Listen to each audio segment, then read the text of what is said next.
నమస్తే.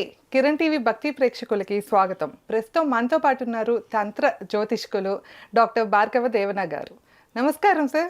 నమస్కారం అండి. గురుగారు, మీరు వచ్చేసి తంత్ర జ్యోతిష్కులు. చాలా మందికి అప్పుల సమస్య అనేది ప్రతి ఒక్కరికి వాళ్ళకి లెవెల్కి తగ్గట్టు వాళ్ళకి అప్పులు ఉంటూనే ఉంటాయి. అది చిన్న స్టేజ్లో ఉన్న వాళ్ళకి అవనియండి, లేకపోతే ఎంత కోటీశ్వర్లైనా ఆ స్టేజ్కి తగ్గట్టే అప్పులు చూస్తూ ఉంటాము. అసలు ఈ అప్పులు తీరటానికి తాంత్రిక పరంగా మీరు ఏదైనా ఒక మంచి పరిష్కారాన్ని తెలియజేస్తారా? ఖచ్చితంగా అండి.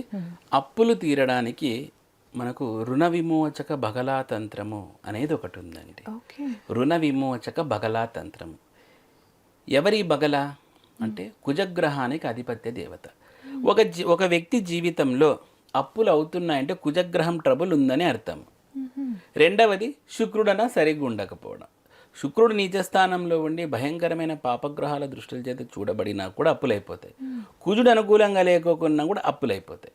సో కాబట్టి మళ్ళీ ఇక్కడ కుజశుక్రుల్లో కొన్ని డిగ్రీస్ మనం స్టడీ చేసినప్పటికీ ముఖ్యంగా అప్పులకు మూల కారణం కుజుడు కాబట్టి రుణ విమోచక బగలా తంత్రం అనేది చేయాల్సి ఉంటుంది. ఒకవేళ ఆ జాతకుడి జాతకంలో శుక్రగ్రహం పరిస్థితి కూడా సరిగ్గా లేకపోతే కామపాల తంత్రము అనేది ఒకటి ఉంటుంది. ఈ రెండు చేయడం ద్వారా వాళ్ళకి ఎంత అప్పన్నా ఉన్ని శీఘ్రంగా అది పరిహారం అయ్యే అవకాశాలు ఉంటాయి. ఓకే. అదే రుణ విమోచక బగలా తంత్రము, కామపాల తంత్రము. ఓకే. ఈ తంత్రం నేర్చుకోవాలి అంటే ఎట్లా గురుగారు? అంటే అది కొంచెం మనము గురువులను పట్టుకుంటేనే ఓకే చేసుకోవాలండి. అది కూడా గురువులు అంత ఈజీగా ఇది కాదు. మనం నేర్చుకోగలమా లేదా అనేది వాళ్ళని రకరకాల పరీక్షలు పెట్టి ఇస్తారు. అదేదో 100కో 50కో మంత్రం చెప్పి ఇచ్చేది కాదనమాట.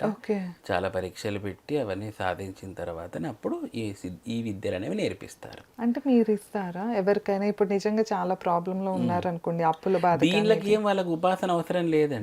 పూజ చేయించుకుని ఒక మంత్రం మీద మంత్రం జపం చేస్తే చాలు. ఎందుకంటే ఇట్లా ఉపాసన సాధన వైపు రావాలంటే చాలా డెడికేషన్ ఉండాలి.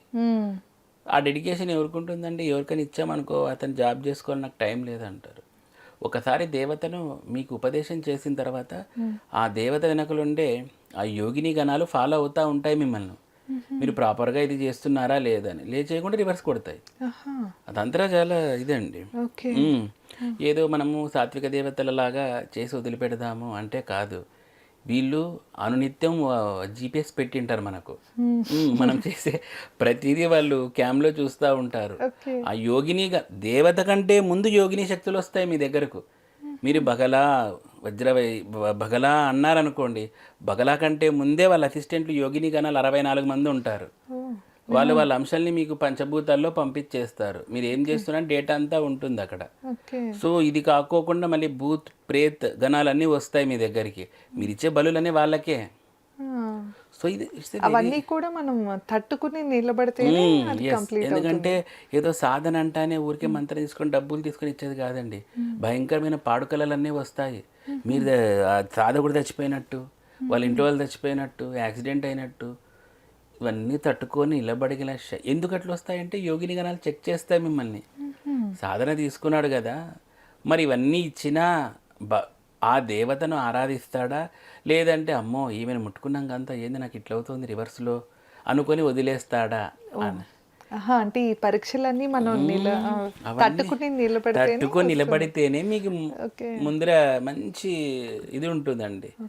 లేదంటే మధ్యలోనే వదిలేస్తే రివర్స్ ఎఫెక్ట్ తట్టుకోలేమండి. పాతాళానికి పడిపోయిన సాధకుల్ని చూశాను నేను. ఇక్కడే అంటే ఇప్పుడు ఇలాంటి సాధనలు కానీ ఇవి చేసేటప్పుడు మనం నిత్యం మామూలు మన పనులు ఇప్పుడు ఆఫీసులు కానీ ఇవన్నీ చేసుకోవచ్చు అంటారా? లేకపోతే ఇంకా మొత్తం డెడికేషన్ అనేది ఉండాలండి రోజంతానా సార్? అంతే కదండి. అవునా? ఇప్పుడు మనకు ఏదైనా మందు డాక్టర్ షుగర్ వచ్చి ఉంటుంది, చక్కెర తీసుకోవద్దంటారు, ఏదో కొంచెం మనం తగ్గించి తీసుకుంటాము. అదే అంటే ఆ డెడికేషన్ తక్కువ తీసుకుంటే మీకు అది అట్లనే షుగర్ లెవెల్స్ మెయింటైన్ అవుతున్నాయి. ఏంది రోజంతా ఇట్లే ఉండాలా అని చెప్పి చక్కెర ఎక్కి తీసుకుంటే ఏమవుతుంది? కళ్ళు తిరిగి పడిపోతారు. అలాగే అందుకేనండి ఇది ఒక భయంకరమైన ఎలక్ట్రిసిటీ ఎనర్జీ ఉన్నట్టు తంత్రం అనేది. ప్రాపర్గా మీరు చేయగలిగితేనే ఇందులోకి రావాలి. లేదంటే better to consult one tantrik and perform pujas.